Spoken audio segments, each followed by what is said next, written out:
Mother saves her baby, throwing him out of the second-floor window. A young single mom is faced with a horrific situation in which the only thing that will save her newborn baby's life might well kill him.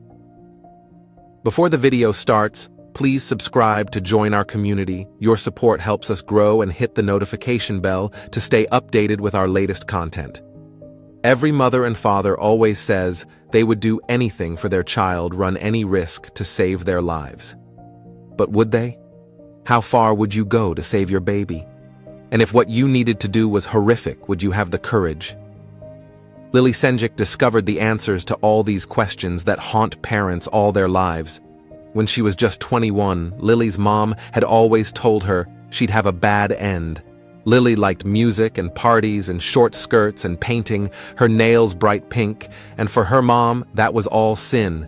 When Lily met handsome Wayne and he asked her out, her mother warned her, "That boy will bring you nothing but sin and damnation, and when he does, don't come crying to me." Sure enough, 2 years later, she was proved right. Lily held out the pregnancy test silently, and Wayne dashed it out of her hand. "You were supposed to be on the pill!" he screamed. "This is all your fault, Wayne," Lily said quietly. "I was so careful." "Not careful enough," Wayne screamed.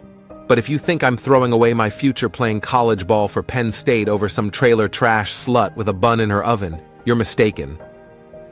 While Lily sat there bewildered, Wayne grabbed his jacket and walked out of her college dorm room, slamming the door. "Mama," she whispered, "you were right about Wayne, but wrong about so many other things." Lily lay her hand on her stomach and thought about the tiny seed stirring in her flesh, a seed that would one day blossom into a new person, a new miraculous beginning. The next day, Lily spoke to her advisor and was told that even though her scholarship would not be affected by her pregnancy, she couldn't remain in the dorm after she gave birth. What Lily needed was a job and an apartment. Thankfully, her English professor had an eccentric, best-selling novelist friend who refused to write with anything but pencil on paper. So all his manuscripts had to be typed out. Lily went to meet the writer and the two hit it off immediately. The man, Larry Alcott, was in his 70s and mad about cats just like Lily. Lily was very upfront with him and admitted that she was 3 months pregnant. "Oh," the author said, "does that mean you can't do the trilogy?" "Trilogy?" gasped Lily. "Yes, didn't your prof tell you?" The author said, "It's at least a 2-year commitment. That's super," cried Lily. At the rates Larry had quoted her, she would be able to rent a small apartment, buy diapers, and pay a sitter for when she had to go to class. It was perfect. When the time comes, we are all capable of acts of great courage. 3 weeks later, she found the apartment, a 3-floor walk-up within walking distance of the campus. It was a studio apartment and Lily could afford it, barely. So despite the run-down appearance of the building, she took it. Lily moved in straight away and slept on the huge 60s-style vivid orange couch, the apartment's only piece of furniture. By the time her son Fred was born, the apartment looked quite different. It was freshly painted and cozy, and friends had brought odds and ends which somehow went together and made a home. Only the huge, hideous sofa remained still to be replaced. Little Fed was a cute kid. He cried enough, slept enough, and pooped more than Lily thought was possible for such a small human being. Lily realized that despite it all, she was happy. She'd made it. She and her son were safe. But that night, fate proved Lily wrong. Somewhere, somehow, a candle overturned, or a circuit sparked, or a mouse chewed through an electric cord. No one knows how it happened, but a fire started. It was small at first, but it was ambitious and grew faster than a man could draw breath. Lily woke in the middle of the night disturbed by something, a sound, a smell, and realized that there were thin wisps of smoke sneaking in under her door. Lily placed her hand flat against the door and drew it back with a cry. The door was red hot. That meant that if she'd opened it, the fire would have swarmed in, greedily devouring all their air. Lily looked around. How could she get Fred out? She ran to the window and looked down.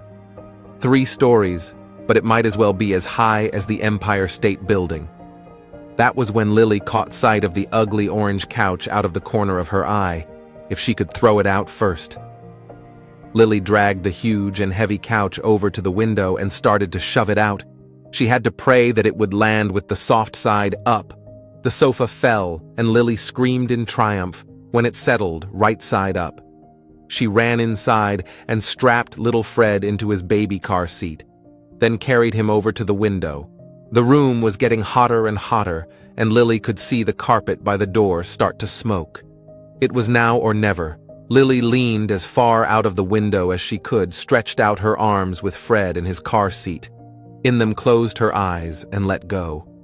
She stood rooted to the spot, her mouth dry, as the little car seat fell forever, until it hit splat right in the middle of that ugly, beautiful orange couch.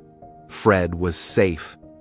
Lily started feeling dizzy, so she knelt by the window with her head hanging out, keeping an eye on Fred and the orange couch. And that was how the firemen found her unconscious, but still by that window. The story of Lily's brave act caught the imagination of the news feeds and social media. One of her friends started a GoFundMe page to raise money so she could rent a new apartment and buy another laptop she could use to continue working while she studied. People loved the story of the brave young mom and her baby and gave generously. Lily found a nicer apartment and bought new furniture. But sitting in the middle of the new lounge is an old, ugly, indestructible orange couch from the 60s. What can we learn from this story? When the time comes, we are all capable of acts of great courage. Lily knew she couldn't get out, but she saved her son by taking a daring chance. The kindness of our friends is our greatest treasure. Thanks to her friends and generous contributors, Lily started a new life.